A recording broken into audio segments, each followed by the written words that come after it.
why the health of Gen Z might seem better, but might actually be worse. What's up, guys? I'm Father David Michael Moses. I'm a Catholic priest. If you enjoy this kind of stuff, make sure you subscribe so you don't miss out on future videos. So let's dive right in. Wanted to look at this video I saw pop up about Gen Z.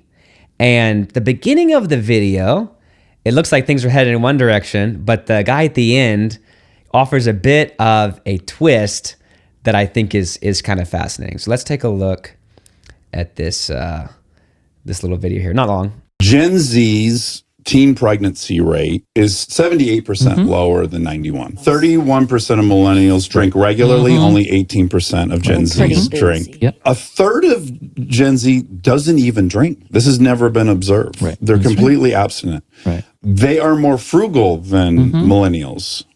They are more health conscious. Yes, this obsession with social media and the phone, although may have produced this thing, are we not then going to credit this thing with this huge leap forward this generation? So looks good, right? A lot of these metrics, obviously, like teen pregnancy rate, you want that to be down. You don't want people having intercourse outside of marriage. You don't want people to be drinking at a young age, all this stuff. Obviously, these things look like positive metrics. And I would say isolated they are, but keep watching. Generation's taken all this promising stuff we know about them. I mean, I know of the anxiety depression figure, but that's to me one metric out of like 6, and they're like thriving in the other department. The anxiety and the depression to me is a huge metric. It's not just one of 6, but anyways. Well, you said they're thriving. That's an interesting choice of Improving. words. Okay, on a number of metrics, their behavior is better. On a lot of the self-destructive metrics, their behavior is better. That's all true. Now, does So self-destructive, like really, really bad habits, a lot of that stuff looks better. that mean they're thriving? Why are they not drinking? Why are they not driving cars? Why are they not dating? Or are they getting pregnant? Why are they not getting pregnant? Why do you think it is?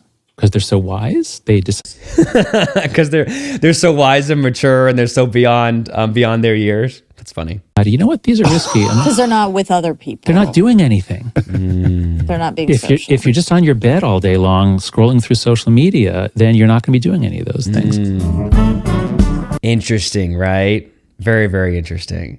You know, for me, what this makes me think is I see this so often in my ministry. The devil will get you either way. He'll get you either way.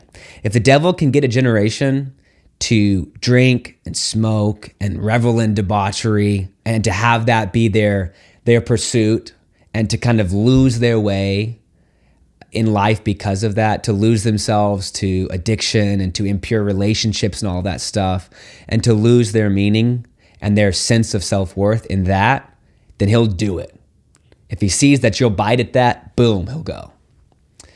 But on the other hand, if he can get you to just do nothing, to not be around people, to not engage in any kind of impurity or over the board, drinking or something like that, because you're just not around people, then he'll take that too. If he can get you focused on addicted to the phone, maybe you're not addicted to drinking, but you're addicted to your phone, he'll take it. He'll take it either way. So yes, there's a positive side to the fact that there's less of these destructive behaviors in Gen Z. And I'm not far from Gen Z, so I'm not judging the generation. I would say a lot of those things, the younger millennials and the Gen Z, it's a lot of stuff is very, very similar. But if just because there is a avoidance of these self-destructive behaviors doesn't mean that we've achieved virtue. And I think the rates of anxiety and depression are pretty clear indicators of that. So what I would say is virtue is always in the mean. Yeah, we should be with people, but we shouldn't be getting drunk with people. Yes, you should have good relationships, but you shouldn't be committing impurity in those relationships. Yes, we should be going out and engaging, but we shouldn't allow that to become self-destructive. In the same vein, I would say there's also a goodness to being at home, but it shouldn't just be home on the phone all the time, right?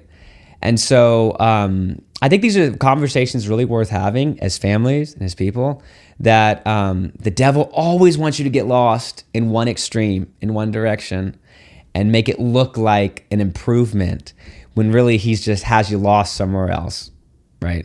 And I think, again, virtue for us is neither of these things. It's a path of like holiness in the middle. So I hope you guys find this helpful. Let me know in the comments what other topics maybe you'd like to see talked about and what you think about this discussion. And we'll see you guys next time. God bless.